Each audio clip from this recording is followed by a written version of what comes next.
Hello friends, আরও একটা নতুন ভিডিওতে তোমাদের সবাইকে স্বাগত। আশা করছি সকলেই ভালো আছো, আমিও খুব ভালো আছি। আজ দুপুরে বানাচ্ছি চিকেন আখনি। যারা বিরিয়ানি খেতে ভালোবাসো কিন্তু বিরিয়ানির বানানোর ঝুট ঝামেলা থেকে মুক্তি পেতে চাও, তারা এই রেসিপিটা ট্রাই করতে পারো।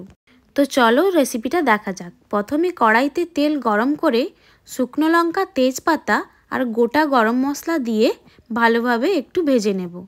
এরপর কড়াইতে পেঁয়াজ কুচি দিয়ে দেব। পেঁয়াজটা গোল্ডেন ব্রাউন করে একটু ভেজে নেব। তারপরে অ্যাড করব হলুদ। হলুদটা আমি এখানে আগেই দিলাম, তোমরা চাইলে পরে অ্যাড করতে পারো। হলুদটা তেলের ওপর দিলে কালারটা খুব সুন্দর আসে। এরপর আদা রসুন টমেটো বাটাটা দিয়ে দেব। চিকেনটা আগেই ধুয়ে নুন মাখিয়ে রেখেছিলাম। মশলাটা ভালোভাবে কষিয়ে নেওয়ার পর চিকেনটা দিয়ে দেব। চিকেনটা মশলার সাথে ভালোভাবে একটু নেড়েচেড়ে 5 মিনিটের জন্য ঢেকে দেব। ঢাকনা খুলে অ্যাড করব ঝাল লঙ্কার গুঁড়ো আর কাশ্মীরি লঙ্কার গুঁড়ো।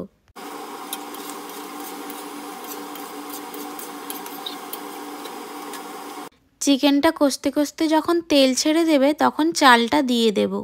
আমি এখানে কামিনী আতপ চাল ব্যবহার করছি। চালটা কিন্তু এখানে ধুয়ে আমি আধ ঘন্টার জন্য জলে ভিজিয়ে রেখেছিলাম। আমি এখানে 700 চালের সাথে 1 কেজি চিকেন নিয়েছি। তোমরা তোমাদের পরিমাণ অনুযায়ী নিতে পারো। চালটা ভালোভাবে চিকেনের সাথে মিশিয়ে নেওয়ার পর কেটে রাখা সবজিগুলো দিয়ে দেব। আমি এখানে গাজর, বিনস, কড়াইশুঁটি, ফুলকপি দিয়েছি।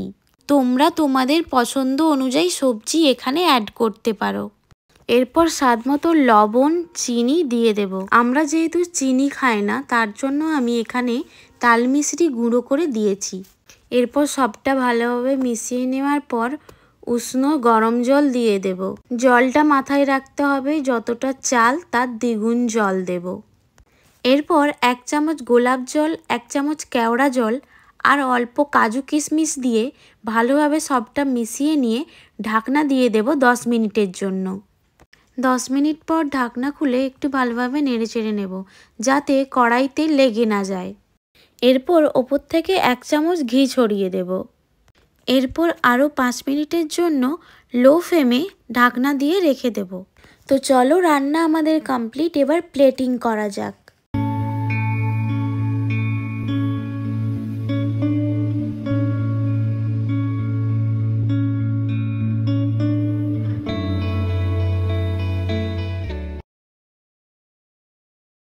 গার্নিশিংয়ের জন্য ওপর থেকে একটু বেরেস্তা ছড়িয়ে দেব।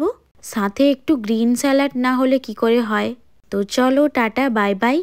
ভিডিওটা শেষ পর্যন্ত দেখার জন্য অনেক ধন্যবাদ। আর জানিও রেসিপিটা কেমন লাগলো।